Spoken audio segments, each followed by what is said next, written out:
Guys, how are you? My name is Nitesh and you are watching my channel Nitesh physics. So guys, आज की इस video में आपके लिए लेके आया हूँ बीएचयू एमएससी फिजिक्स का सॉल्यूशन, जो कि ईयर 2019 का है और ये पार्ट 2 है। पार्ट 1 में मैंने ऑलरेडी प्रॉब्लम 1 से लेकर प्रॉब्लम 30 तक डिस्कस कर दिया है। तो जो भी चैनल पर नए हैं, अगर उनको नहीं मिलता तो एक बार मेरा प्लेलिस्ट विजिट कर लें। वहाँ पे आपको बीएचयू के सारे सोल्यूशन मिल जाएंगे। बीएचयू, डीयू, जेएनयू के सारे सोल्यूशन आपको 1 बाय 1 करके मिल जाएंगे। और एक सीरीज है टॉप 50 प्रॉब्लम्स की, आप उसको देख सकते हैं, जो कि बहुत ही बेनिफिशियल है। तो बिना किसी देरी के फ्रेंड, चलिए वीडियो को स्टार्ट करते हैं। फर्स्ट प्रॉब्लम कह रहा है the doublet splitting of the first excited state of hydrogen atom due to spin orbit interaction 2p3/2 से 2p1/2 में जा रहा है is 0.36 centimetre inverse. What is the corresponding separation for lithium double plus atom. देखिए, जो मेरे channel पर बने हुए हैं और जो व्हाट्सअप ग्रुप चैनल पे हैं मेरे या टेलीग्राम चैनल पे हैं, उनको ये अच्छे से पता होगा कि जो भी मैं टेस्ट लेता हूँ तो ये मैं क्वेश्चन ऑलरेडी वहाँ पे करा चुका हूँ, और ये मैंने टेस्ट में भी ये क्वेश्चन दिया हुआ था। तो आपको पता है कि अगर इसका हम सॉल्यूशन देखें तो जो सेपरेशन होगा डेल्टा टी, वो डायरेक्टली प्रोपोर्शनल टू z⁴ होता है। तो आपको क्या निकालना है, पहले डेल्टा टी की वैल्यू निकाल लेनी है। तो ये देखिए, delta t Li double plus upon delta t of hydrogen is equal to z1/z2⁴ कर दीजिए, कोई प्रॉब्लम नहीं है। ये कितना हो जाएगा आपका, ये हो जाएगा 3/1⁴। तो 3⁴ मीन्स 81। अब आपको किसका निकालना है, करस्पॉन्डिंग सेपरेशन किसका निकालना है, Li प्लस प्लस का। तो आपको यहाँ पे पता चल जाएगा कि delta t Li plus plus is equal to 81 times of delta t h. ये कितना हो जाएगा, इसकी वैल्यू दी हुई है आपको सेपरेशन 0.365 सेंटीमीटर इनवर्स।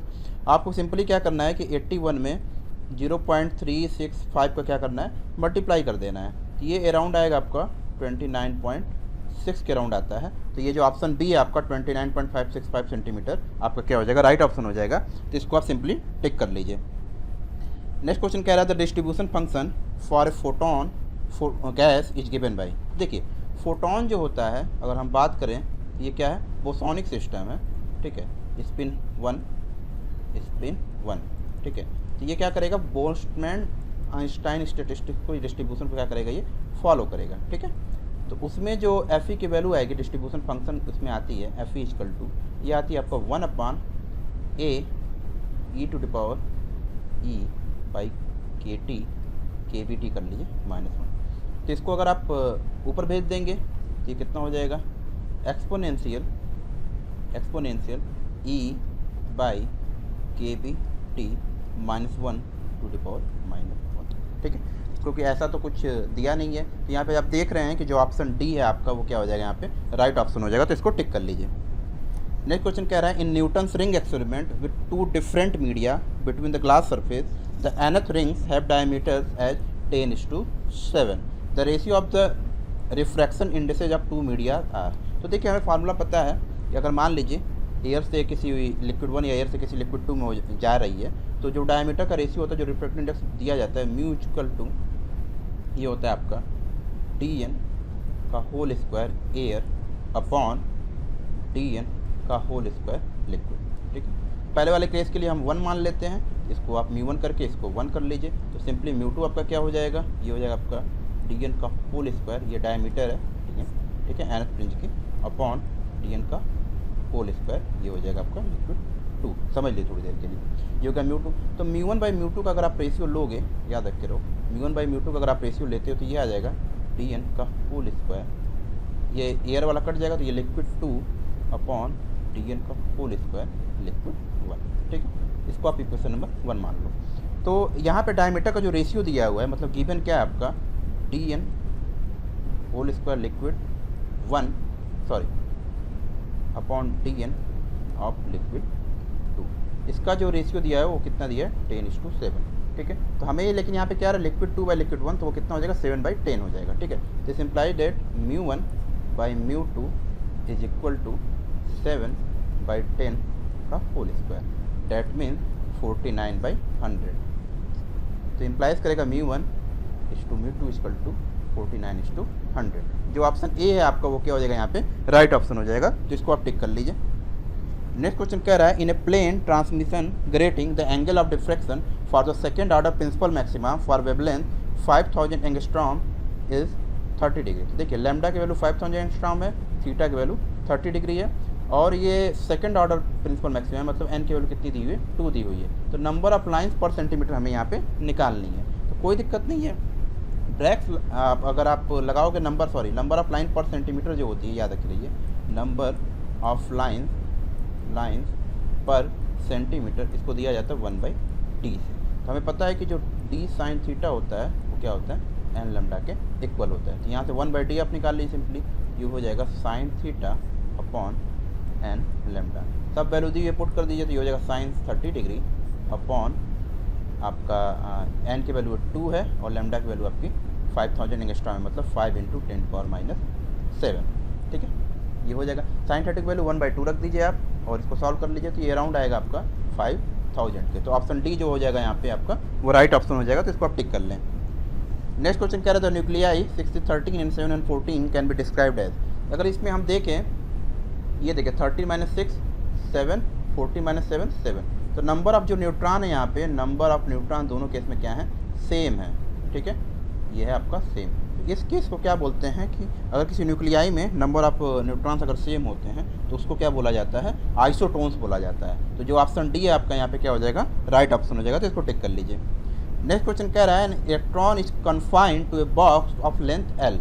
किसी लेंथ एल में कोई इलेक्ट्रॉन क्या है यहाँ पे, कन्फाइंड है। ठीक है, अब लेंथ को क्या कर दिया गया, बॉक्स को एल से 2l कर दिया जा रहा है। ठीक है, तो अनसर्टेनिटी इन मोमेंटम, मोमेंटम में हमें क्या करना है, अनसर्टेनिटी बताना है। तो याद रखे रहिए ये कितना हो जाएगा, 2 टाइम्स हो जाएगा। तो ऑप्शन बी आपका यहाँ पे क्या होगा, राइट ऑप्शन हो जाएगा, इसको टिक कर लीजिए। ओके सॉरी, यहाँ पे 2 टाइम्स नहीं होगा एक्चुअली, ये क्या होगा, अनसर्टेनिटी इन मोमेंटम बताना है, तो मोमेंटम जो होगी आपकी यहाँ पे वो हाफ हो जाएगी। तो ऑप्शन डी यहाँ पे क्या कर लीजिए आप, टिक कर लीजिए। नेक्स्ट क्वेश्चन कह रहा है a certain J fat has transconductance 4 millisiemens with an external AC drain resistance 1.5 kilo ohm, what is the ideal voltage gain. देखिए जो आइडियल वोल्टेज गेन का जो, पहले हम वोल्टेज गेन का हम फार्मूला बता दें आपको कैसे निकालते हैं। AB जो होता है वो क्या होता है आपका, आउटपुट बाई इनपुट। ठीक है, इसको लिख सकते हैं VDS अपॉन VGS। VDS को लिखा जा सकता है, याद रखिएगा ID RD।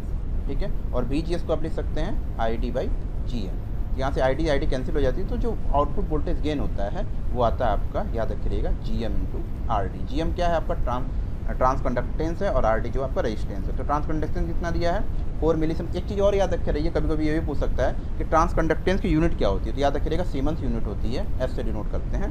तो GM की वैल्यू दी 4 मिलीसीमेंस, मतलब 4 × 10⁻³ सीमेंस, और रेजिस्टेंस दिया 1.5 किलो ओम, मतलब 1.5 × 10⁻³ ओम। तो ये क्या हो जाएगा, कैंसिल आउट होगा, 4 1.5 6 आ जाएगा। तो ऑप्शन बी यहाँ पे क्या हो जाएगा आपका, राइट ऑप्शन हो जाएगा 6, इसको आप टिक कर लीजिए। नेक्स्ट क्वेश्चन कह रहा है displacement XJ is a contravariant vector. ये गिवन है कि डिस्प्लेसमेंट जो है वो कंट्रावेरिएंट है। The work done by a force is an invariant scalar, therefore force and hence momentum are. देखिए अगर हम वर्क डन की बात करें तो वर्क डन क्या होता है, आपको फोर्स इंटू डिस्प्लेसमेंट होता है। तो इसको लिख लीजिए FJ XI।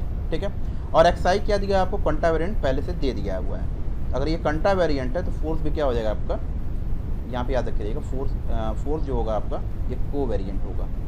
ठीक है, मोमेंटम में पूछा है तो P = क्या होता है आपका, M × V होता है। तो V को कब क्या लिख सकते हैं, M × X डॉट लिख सकते हैं। X क्या है आपका, सिंस X क्या है आपका कंट्रावेरिएंट है, कंट्रावेरिएंट।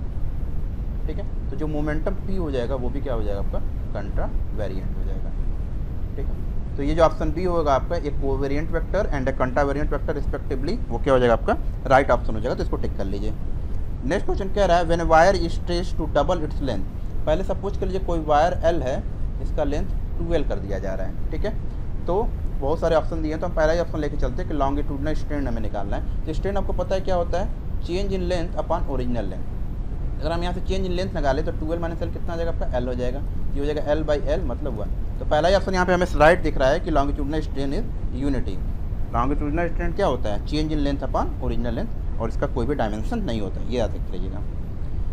The de Broglie wavelength lambda associated with an electron of energy V bold electron volt is. देखिए लैम्डा का जो डायरेक्ट फार्मूला आता है, हम आपको बताए थे, वो आता है 12.27 अपॉन √V एंगस्ट्रॉम। अगर हमें एंगस्ट्रॉम निकालनी वेवलेंथ तो अब यहाँ पे एंगस्ट्रॉम में निकालनी नहीं है, याद रख रहिएगा। यहाँ पे जो वेवलेंथ दिया है वो नैनोमीटर में दिया हुआ है, तो हम क्या करेंगे, इसको सिंपली लिख सकते हैं 1.227 अपॉन √V नैनोमीटर। तो जो यहाँ पे ऑप्शन बी है आपका, वो क्या हो जाएगा, यहाँ पे राइट ऑप्शन हो जाएगा। तो इसको आप टिक कर लीजिए।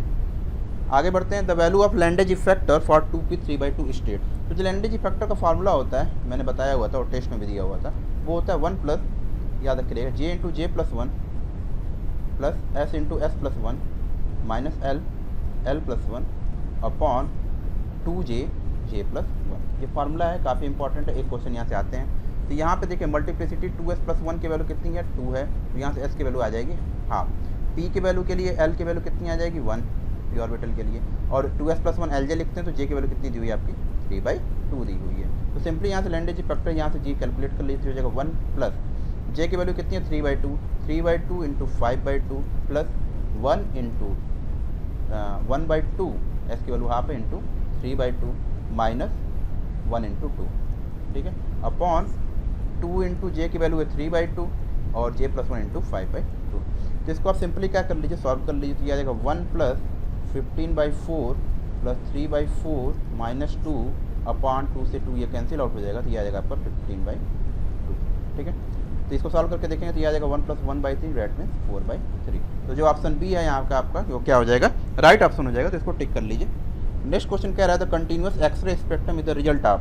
ये मैंने बहुत बार बताया हुआ है, ये रिपीटेड क्वेश्चन है। ये क्या होता है, यूनिवर्स फोटोइलेक्ट्रिक इफेक्ट होता है। तो ऑप्शन ए आपका क्या हो जाएगा, यहाँ पे राइट ऑप्शन हो जाएगा। 43 कह रहा है at cut off the JFET channel is. देखिए कट ऑफ रीजन के केस में जो इफेक्ट होता है वो completely close by depletion region होता है, उसका ऑप्शन बी जो हो जाएगा आपका यहाँ पे राइट ऑप्शन हो जाएगा। ये कट ऑफ का मतलब क्या, थोड़ा सा ये समझ लीजिए। Cut off region, cut off region का मतलब ये होता है कि जो जे फेट है, मतलब जे फेट वो क्या होता है यहाँ पे ऑफ कंडीशन में होता है। ऑफ कंडीशन का मतलब है कि कोई भी आईडी ड्रेन करंट जो होती है वो फ्लो नहीं करेगी, डजंट फ्लो, ठीक है। तो इस कंडीशन क्या करते हैं हम, जे फेट बोलते हैं, जंक्शन फील्ड इफेक्ट ट्रांजिस्टर, ठीक है। तो ये सारी चीज़ें आप याद रखे रहिए। अब देखिए ये क्वेश्चन है, काफ़ी सही क्वेश्चन पूछा गया था जनरली। तो मेरे अकॉर्डिंग अगर आप मेरी सजेशन मानेंगे तो इस तरह के क्वेश्चन को आप क्या कीजिएगा, अवॉइड करिएगा ड्यूरिंग एग्जाम, क्योंकि टाइम जो होता है बीच इंटर पे काफ़ी कम होता है। ऑल्दो मैं इसको डिस्कस कर देता हूँ। Psi NLM R theta phi is the eigen function of the hydrogen atom problem. The eigen value of the operator, ये ऑपरेटर दिया हुआ है, corresponding to the eigen function of this. देखिए तो हमें अगर एंगुलर पार्ट अगर हम देखें साई 3 2 -2 का, 3 2 -2 का, तो वो आता है आपका एंगुलर पार्ट जो होता है, एंगुलर पार्ट को अगर हम देखें तो ये थोड़ा सा आपको याद रखना पड़ेगा। ये आता है आपका 15/32 pi sine square theta e⁻²5, ठीक है। और ये जो ऑपरेटर दिया उस पर थोड़ा फोकस कर लेते हैं। ये क्या है, साइन A del 5। इसको ऑपरेट करा दीजिए, 3 2 -2, ये दे देगा साइन -A 2i, और ये आपका जाएगा साइन 3 2 -2। ये कॉमा आप लगाते रहिएगा, बीच बीच में हो सकता है हमसे छूट जाए, तो देखते रहिएगा। तो ये हो जाएगा sine A del 5 will be equal to A, इसको एक्सपेंड कर दीजिए आप सिंपली। तो ये हो जाएगा A del 5 minus A³ del cube upon del 5³ plus dot dot dot, ठीक है। तो ये इक्वल किसके हो जाएगा, ये हो जाएगा आपका साइन A del 5, थोड़ा बहुत छूट सकता है तो आप इसको समझ लीजिएगा।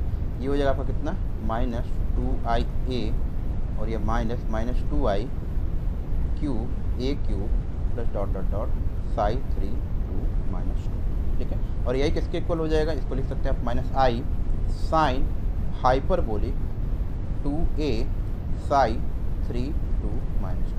तो यहाँ पे जब देख रहे हैं कि जो मैग्नीट्यूड है वो कितना है, साइन हाइपरबोलिक 2a का है। तो जो ऑप्शन हो जाएगा आपका D minus sine hyperbolic 2a, वो क्या हो जाएगा आपका राइट ऑप्शन हो जाएगा। तो इसको टिक कर लीजिए। नेक्स्ट क्वेश्चन कह रहा है the orbital magnetic movement of an electron in hydrogen like atom is √2 mu into b, ठीक है। What is the state of electron. देखिए ये तो डायरेक्ट क्वेश्चन है, एक लाइन का क्वेश्चन है। तो देखिए जो हमें ऑर्बिटल मैग्नेटिक डाइपोल मूवमेंट निकालना होता है तो उसका आपको फार्मूला पता है, वो क्या होता है, l plus one mu B, ठीक है। तो यहाँ पे अंडर रूट 2 म्यू बी दिया, तो एल की किस वैल्यू के लिए आएगा, तो 1 के लिए आएगा, 1 plus 1 under root 2 mu B आ जाएगा यहाँ पे। एल किसके लिए 1 होता है, वो पी ऑर्बिटल के लिए होता है, तो यहाँ पे क्या हो जाएगा, पी आपका ऑप्शन ए राइट ऑप्शन हो जाएगा, तो इसको टिक कर लीजिए। नेक्स्ट क्वेश्चन कह रहा है at 400 degree centigrade for water c b equal to c b because. देखिए इसको बताने से पहले ये जान लीजिए कि 4 डिग्री सेंटीग्रेड पे जो वाटर की डेंसिटी होती है वो क्या होती है, आपका मैक्सिमम होती है, ठीक है। वाटर की डेंसिटी जो होती है वो मैक्सिमम होती है। उस केस में क्या होता है, जो वाटर होता है वो इनकम्प्रेसिबल की तरह बिहेव करता है। तो ये इसलिए होती है कि अगर हम देखें इस केस में, तो जो चेंज इन वॉल्यूम होता है with respect to temperature at constant pressure will be equal to 0। जो ऑप्शन डी जो है आपका यहाँ पे क्या हो जाएगा, राइट ऑप्शन हो जाएगा, तो इसको टिक कर लें। नेक्स्ट क्वेश्चन कह रहा है which of the following is not correct about Pauli spin matrices. Pauli spin matrices से भी एक क्वेश्चन आते हैं, तो इसको ध्यान दीजिएगा। देखिए नॉट करेक्ट पूछा है, तो हमें पता है, पहले हम कम्यूटेटर देख ले, सिग्मा एक्स सिग्मा वाई का क्या आता है, आपको याद होगा, ये आता है 2y सिग्मा जेड। इसको थोड़ा सा ब्रेक कर दीजिए, तो sigma x sigma y minus sigma y sigma x will be equal to 2y sigma z. और हम ध्यान दें कि सिग्मा एक्स सिग्मा वाई को अगर हम आई सिग्मा जेड लिखें, तो सिग्मा बाई सिग्मा जेड को मुझे माइनस आई सिग्मा जेड लिखना पड़ेगा, तभी ये किसके इक्वल होगा, 2y सिग्मा जेड के इक्वल हो जाएगा, ठीक है। तो ये तो राइट है, ठीक है, नॉट करेक्ट पूछा है, ये तो राइट है, ये भी राइट है, ये भी राइट है। तो सिग्मा एक्स सिग्मा वाई की वैल्यू क्या आ जाएगी, प्लस आई सिग्मा जेड आती है, तो ये रॉन्ग है आपका, नॉट करेक्ट है, तो इसको टिक कर लीजिए। नेक्स्ट क्वेश्चन कह रहा है the only possible real eigen value जहाँ पे स्क्यू हर्मिशियन मैट्रिक्स इज। देखिए आइगन वैल्यू जो होती है स्क्यू हर्मिशियन मैट्रिक्स का, वो क्या होती है, प्योरली इमेजिनरी होती है, याद रखिएगा, प्योरली इमेजिनरी होती है। और कभी कभी क्या होता है, वो जीरो आइगन वैल्यूज भी पजेस कर सकता है, तो पॉसिबिलिटी है जीरो की, तो ऑप्शन ए यहाँ पे क्या हो जाएगा, आपका राइट ऑप्शन हो जाएगा, तो इसको टिक कर लीजिए। नेक्स्ट क्वेश्चन कह रहा है 2 cylinders, 1 hollow and other solid of same length mass and material are given, then to twist the cylinder through the same angle और डिफरेंट ऑप्शन दिए हुए हैं। यहाँ पे एक चीज़ याद रखना चाहिए हमें कि जो 2 सिलेंडर है उसमें क्या है, एक हॉलो है और एक सॉलिड है, दोनों का लेंथ भी सेम है, मास भी सेम है, ठीक है। और to twist cylinder through the same angle में ट्विस्ट भी कराया जा रहा है। एक याद रख रही है कि जो कपल पर यूनिट ट्विस्ट होगा, couple per unit twist of hollow cylinder, couple per unit twist of hollow cylinder is higher than solid, ठीक है। ये हमें से याद रखिएगा, that means c hollow will be greater than c solid, ठीक है। तो ये क्या हो जाएगा, जो टॉर्क लगेगा, tau hollow upon solid will be equal to C hollow upon C solid, ठीक है। तो ट्विस्ट क्या है, सेम है, ट्विस्ट क्या है यहाँ पे, सेम है, this implies that torque per unit twist, जो torque hollow will be greater than torque solid, ठीक है। इसका मतलब ये हुआ कि जो हॉलो सिलेंडर के लिए जो टॉर्क चाहिए वो सॉलिड से ज़्यादा होगा। तो यहाँ पे देखिए पहला ही ऑप्शन क्या कह रहा है, more torque is needed for the hollow cylinder than the solid one. तो यहाँ से जो ऑप्शन ए हो जाएगा आपका राइट ऑप्शन हो जाएगा, तो इसको टिक कर लीजिए। नेक्स्ट क्वेश्चन कह रहा है using Debye theory atomic heat capacity of a solid at constant volume Cb at high temperature. High temperature पे Cb की वैल्यू कितनी आती है, 3R आती है, तो इसको याद रखे रहिएगा। ऑप्शन ए यहाँ पे क्या हो जाएगा, आपका राइट ऑप्शन हो जाएगा, इसको टिक कर लीजिए। अब देखिए the following transition lead to the 2 components of sodium एलोलाइन। यहाँ पे ए ट्रांजिशन जो है वो 3p 1/2 से 3s 1/2 में जा रहा है, और जो बी ट्रांजिशन है वो 3p 3/2 से 3/2s 1/2 में जा रहा है, ठीक है। तो यहाँ पे हमें इंटेंसिटी का रेशियो पूछा है IB/IA। तो देखिए थोड़ा सा यहाँ पे हमें ध्यान देना होगा। अगर हम देखें तो जो ए ट्रांजिशन है वो किस में है, आपका 3 2p 1/2 s 1/2, और वही जो बी ट्रांजिशन है वो है आपका 3/2 से 1/2, ठीक है। तो ग्राउंड स्टेट अगर हम S हाफ का देखें तो यहाँ के लिए क्या हो जाएगा, इसके लिए L की वैल्यू 0, S की वैल्यू हाफ, तो J की वैल्यू L प्लस S मतलब 1/2 या -1/2, वो मॉड में लेते हैं। देखिए अब transition from P state to pre state, P जो है वो एक्साइटेड स्टेट से S ग्राउंड स्टेट में ट्रांजिशन हो रहा है। P स्टेट के लिए L की वैल्यू होती है आपकी 1, S की वैल्यू है हाफ, तो J की वैल्यू हो जाएगी L plus minus S, that mean 1/2 और 3/2, ठीक है। और जो लाइन B है वो मोर इंटेंस है, ठीक है। तो B के लिए क्या हो जाएगा आपकी डेल्टा L की जो वैल्यू है वो -1 आएगी और डेल्टा जे की वैल्यू आपकी क्या आएगी, -1 आएगी। और ए के लिए जो डेल्टा एल की वैल्यू -1 आएगी, लेकिन डेल्टा जे की वैल्यू क्या आएगी, वो 0 हो जाएगी। तो जो टोटल इंटेंसिटी होगी, टोटल इंटेंसिटी वो कितनी होती है आपकी, वो 2J+1 होती है। ठीक है, टोटल इंटेंसिटी कितनी होती है आपकी, 2J+1 होती है। तो यहाँ पे अगर हम ध्यान देंगे तो IB/IA का जो रेशियो आएगा वो 2/1, डेट मीन 2:1। जो ऑप्शन सी है आपका यहाँ पे क्या हो जाएगा, आपके राइट ऑप्शन हो जाएगा। तो इसको टिक कर लीजिए। नेक्स्ट क्वेश्चन कह रहा है, two identical atoms of mass m are bound to each other by the Lennard Jones potential B = ये दिया हुआ है, याद रखिएगा। The frequency of small oscillation about the equilibrium is, देखिए ओमेगा की वैल्यू जो होगी वो याद रखिए √k/m होती है, और k को लिख सकते हैं आप d2V/dr² eight r = r0/m। Simply इसको क्या करना है, एक बार इंटीग्रेट कर दीजिए, dV/dr कर दीजिए, इसको इक्वेट करके 0 कर दीजिए और r = r0 पुट करके एक वैल्यू निकाल लीजिए। ओके, इसके बाद इसका डबल डेरिवेटिव लीजिए और उस वैल्यू को पुट कर दीजिए। तो यहाँ से आपको क्या हो जाएगा, ये वाला निकल आएगा। इसके बाद इसको डिवाइड कर दीजिए m से। तो यहाँ पे देखिए √72 आएगा, करके देखिएगा। तो 72 को आप क्या लिख सकते हैं, 6√2 लिख सकते हैं। तो यहाँ पे आपको ज़्यादा करने की ज़रूरत है नहीं। जब आप d2V/dk² करेंगे, dr² करेंगे, तो वहाँ पे 172 अगर आप देखेंगे तो वहाँ पे ज़्यादा करने की ज़रूरत है नहीं। यहाँ पे यही जो ऑप्शन बी है आपको यहाँ पे क्या होगा, राइट ऑप्शन हो जाएगा। तो इसको टिक कर लीजिए। नेक्स्ट क्वेश्चन कह रहा था, ground state spectroscopic term for 17Cl atom is. देखिए Cl एटम के लिए पूछा है, तो हमें पता है कि p ऑर्बिटल में यहाँ पे जो लास्ट इलेक्ट्रॉन होगा वो जाएगा, तो 3p, तो ये उसका जनरल टर्म हो जाएगा 2s+1 Lj। ठीक है, तो p ऑर्बिटल में जाएगा तो उसके लिए s की वैल्यू क्या हो जाएगी आपकी 1/2 और L की वैल्यू क्या हो जाएगी 1 आ जाएगी। इसको कर लीजिए 2 × 1/2 + 1, यहाँ पे p और j की वैल्यू आ जाएगी आपकी 1 + 1/2। तो ये आ जाएगा आपको 2p 3/2। जो ऑप्शन डी है आपका यहाँ पे क्या हो जाएगा, आपका राइट ऑप्शन हो जाएगा। तो इसको टिक कर लीजिए। नेक्स्ट क्वेश्चन कह रहा है, फॉर ए 2-डायमेंशनल free electron gas the electron density n and Fermi energy EF are related है। यहाँ पे थोड़ा सा स्टूडेंट कंफ्यूज हो जाते हैं, तो आप देखते रहिएगा। अगर 2D के केस में पूछा है तो 2D केस में जो EF की वैल्यू आती है, EF मतलब फर्मी एनर्जी, वो आती है आपकी n/h²/m। यहाँ पे क्या पूछा है, n और e में दिया हो, तो n को देख लीजिए। तो n = क्या हो जाएगा, m/h²। तो जो ऑप्शन बी है यहाँ पे आपका क्या हो जाएगा, राइट ऑप्शन हो जाएगा। तो इसको आप टिक कर लीजिए। ओके, नेक्स्ट क्वेश्चन कह रहा है, in orthorhombic crystal the lattice plane cuts intercept of length 3a-2b on 3c/2 along 3 axis.